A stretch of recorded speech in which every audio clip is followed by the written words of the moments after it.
just in wrapping up, we'll take a couple of questions, but I want to just tell you what an honor it is to be your friend. And I very much appreciate the investment of now $1 trillion, okay? I'm glad you got that out. I didn't want to be the one to tell them, but that's great news. We keep increasing, Mr. President. I know. Each time the opportunities are just increasing more and more. Well, the opportunities, right? You know, we're doing better. Even if you look back 6 months ago, I mean, all of a sudden you feel even better. So, and I think we're only going to go in one way. Does anybody have any questions? Mr.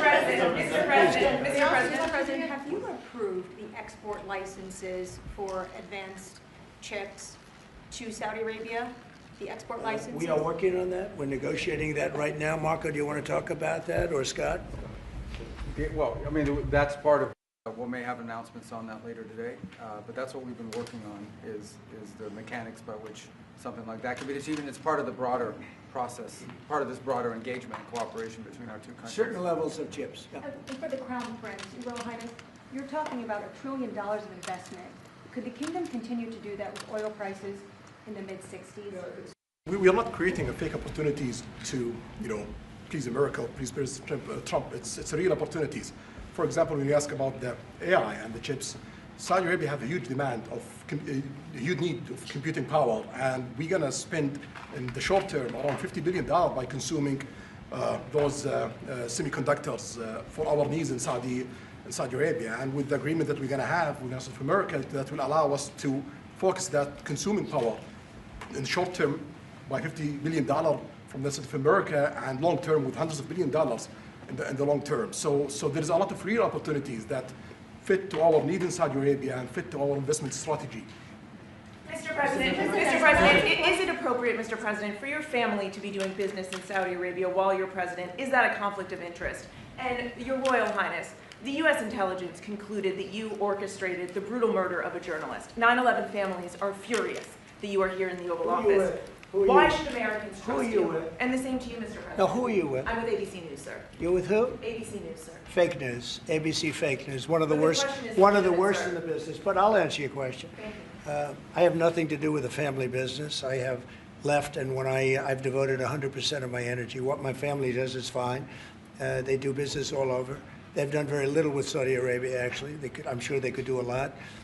And anything they've done has been very good. That's what we've done. We've built a tremendous business for a long time. I've been very successful. I decided to leave that success behind and make America very successful. And I've made America more successful by far than it ever was, and that it ever could have been, no matter who was president. There would be nobody bringing in $21 trillion, that I can tell you right now. As far as this gentleman is concerned, he's done a phenomenal job. You're mentioning somebody that was extremely controversial. A lot of people didn't like that gentleman that you're talking about. Whether you like him or didn't like him, things happen. But he knew nothing about it, and we can leave it at that. You don't have to embarrass our guest by asking a question like that. Okay, since you asked, Mr. President, please, if you allow me to answer. I feel painful about the families of 9/11 in America, but we have to focus on reality. Reality based on CIA documents and based on a lot of documents that Osama bin Laden, he used Saudi people in that event for one main purpose, is to destroy this relation, to destroy the American-Saudi relation. That's the purpose of 9/11. So whoever buys that means they are helping Osama bin Laden's purpose of destroying this relation. He knows that strong relation between America and Saudi Arabia, it's bad for extremism, it's bad for terrorism. And we have to approve him wrong and to build our relation, to continue developing our relation. It's critical in the safety of the world. It's critical against extremism and terrorism. About the journalists, it's really painful to hear, anyone that been losing his life for, no real purpose or not in a legal way, and it's been painful for us in Saudi Arabia. We've did all the right steps of investigation, etc., in Saudi Arabia, and we've improved our system to be sure that nothing happened like that, and it's painful and it's a huge mistake, and we are doing our best that this doesn't happen again. Mr. President, Thank you, Mr. President.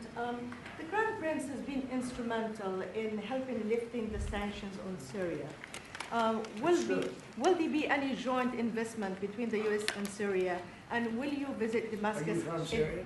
No, but Where are you from? I'm from Palestine. Oh, making a lot of progress, huh?